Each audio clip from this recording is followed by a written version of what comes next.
नमस्कार दोस्तों। किसी ने सच ही कहा है कि धोखे की कमाई से शक्लें तो संवार सकते हो, लेकिन नस्लें नहीं। ईमानदारी एक महंगा शौक है जो हर किसी के बस की बात नहीं। वही इंसान सबसे शानदार और जानदार है जिसके इरादे नेक और ईमानदार हो। शायद ही कोई ऐसा व्यक्ति जिसे बाल्यावस्था में उसके अभिभावकों ने ईमानदार रहने की शिक्षा न दी हो। अंग्रेजी साहित्य के महान लेखक विलियम शेक्सपियर ने कहा है कि कोई भी प्रसिद्धि ईमानदारी जितनी समृद्ध नहीं होती। ऐसे ही एक ईमानदार व्यक्ति की कहानी आज आपके साथ साझा कर रहा हूँ। अगर आपको पसंद आए तो लाइक और शेयर ज़रूर करिएगा। बिहार के सिवान जिले के छोटे से गांव शाहपुर में एक शुगर मिल में नौकरी करने वाले क्लर्क बाबूलाल के घर पैदा हुए एक होनहार ईमानदार बच्चे की कहानी है ये। पढ़ाई में मेहनती निहायत होनहार इस बच्चे ने आईआईटी कानपुर से इंजीनियरिंग में पीएचडी की और बाद में नेशनल हाईवे अथॉरिटी में सरकारी सेवा में इंजीनियरिंग के पद पर तैनात भी हुआ। आपको याद दिला दूं कि इसी छोटे से गांव में पैदा हुए डॉक्टर राजेंद्र प्रसाद भारत के पहले राष्ट्रपति भी रह चुके हैं। उस ईमानदार इंजीनियर का नाम सत्येंद्र दुबे था। सत्येंद्र भारतीय राष्ट्रीय राजमार्ग प्राधिकरण में परियोजना निदेशक के पद पर कार्यरत थे। सत्येंद्र दुबे द्वारा स्वर्णिम चतुर्भुज परियोजना, जो कि उस वक्त के प्राइम मिनिस्टर अटल बिहारी वाजपेयी जी का ड्रीम प्रोजेक्ट भी था। उस योजना में व्याप्त भ्रष्टाचार को जनता के सामने लाए जाने के कारण उनकी 27 नवंबर 2003 में गया जिले में रात के सन्नाटे में गोली मारकर हत्या कर दी गई थी।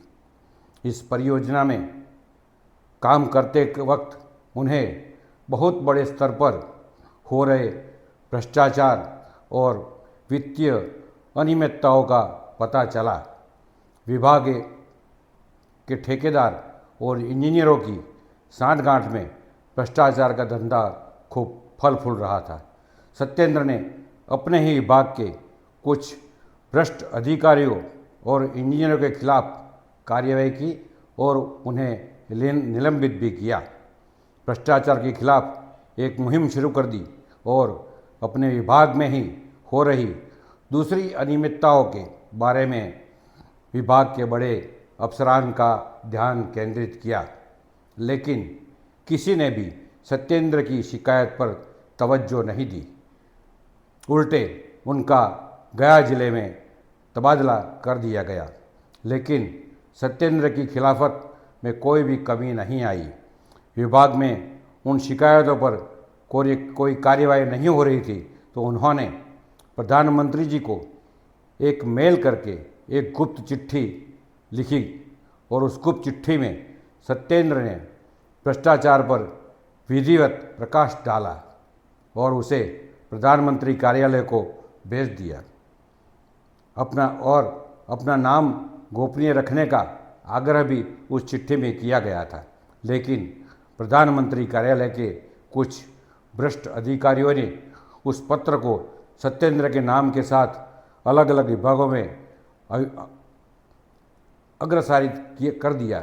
सत्येंद्र को इन सभी के फलस्वरूप जान से मार देने की धमकियां भी मिलने लगी। प्रशासन को धमकियों के बारे में अवगत कराने के बावजूद सत्येंद्र को कोई सुरक्षा मुहैया नहीं कराई गई। सत्येंद्र बनारस के एक विवाह समारोह से ट्रेन के ज़रिए वापस घर लौट रहे थे। उस वक्त गया स्टेशन पर उतरकर वो रिक्शा से घर की ओर जा रहे थे, तभी रास्ते में गोली मारकर उनकी निर्मम हत्या कर दी गई। गया में जेपी कॉलोनी के रास्ते में उनका मृत शरीर पाया गया। स्थानीय पुलिस ने भी इस हत्या के मामले को डकैती के लिए की गई हत्या मानकर केस को रफा दफा कर दिया, जबकि सत्येंद्र के पास लूटने जैसा कुछ भी नहीं था। सत्येंद्र की हत्या से राजनीतिक और सामाजिक स्तर पर एक भूचाल सा आ गया और सत्येंद्र की मौत ने लोकसभा तक को आंदोलित कर दिया। देश में हो रहे विरोध प्रदर्शन और सामान्य जनता के असंतोष को देखते हुए सीबीआई को सरकार ने जांच सौंप दी। सीबीआई ने 7 साल बाद डकैती के जुर्म में उदय मल्लाह के साथ अन्य 4 सागरितों को गिरफ्तार किया।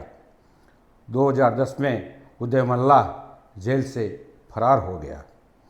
सवाल आज भी हो रहा है कि क्या सत्येंद्र की हत्या महज कुछ रुपये और थोड़े से सामान लूटने के लिए की गई थी, या उन भ्रष्टाचारी अधिकारी और ठेकेदारों की कोई साजिश थी। यह रहस्य कभी उजागर नहीं हो सका। भारत के ऐसे कई अनगिनत अफसर और पत्रकार ईमानदारी की वजह से अपनी जान गंवा चुके हैं या तो गुमनामी की ज़िंदगी जी रहे हैं। उन सबके परिवार आज भी सरकारों से न्याय की मांग कर रहे हैं, लेकिन उनकी सुनवाई होती नहीं दिख रही। अगले एपिसोड में हम पंजाब की एक जाबाज, ईमानदार, निडर महिला अफसर नेहा शौरी की कहानी सुनाएंगे। धन्यवाद।